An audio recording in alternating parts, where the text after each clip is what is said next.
Welcome to Tool School. Today we want to talk about knitting studio must-haves. It's basically those accessory tools that apply to almost everything we do in knitting or crochet. First are the bamboo marking pins. These are smooth, finely polished bamboo pins. The natural texture of the bamboo surface holds them in place until we remove them.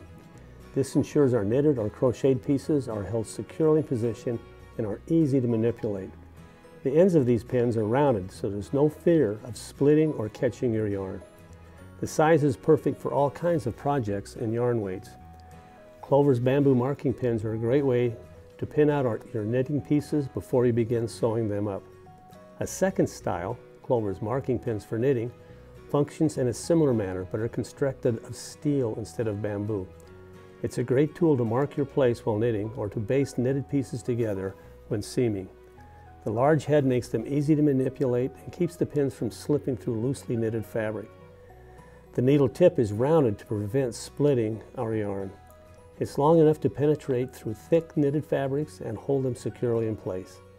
The pin heads are even color-coded to identify specific operations if that should be necessary. Another essential item for our knitting studio are the bamboo knitting repair hooks. What do you do when you discover that you missed a loop and it was several rows ago? Pull out of all of those rows and start over? Maybe not.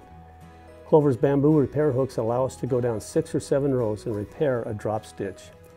The hooks are made from the same pristine bamboo used for our Takumi knitting needles. The set is comprised of 2 repair hooks in 2 sizes to allow us to more closely match the yarn size we're using. Each tool has a knitting needle point on one end and a crochet hook on the other. This allows us to employ a wide variety of repair techniques. Using a bamboo knitting repair hook is a great alternative to pulling out all of those stitches and can be a real time saver. Lastly, let's talk about fork blocking pins. Each pin is constructed of 2 flexible prongs coming from a U-shaped connector. Because it's 2 pins connected together, these stainless steel fork blocking pins secure a section of fabric rather than just a point of fabric for more stability. And because they're flexible, you can press your iron down directly on top of them, getting close to or even touching your fabric. The result is easier, more precise blocking. These are all tools that have applications to what we do in knitting and crochet. I'm Steve Butler, and that's been Tool School.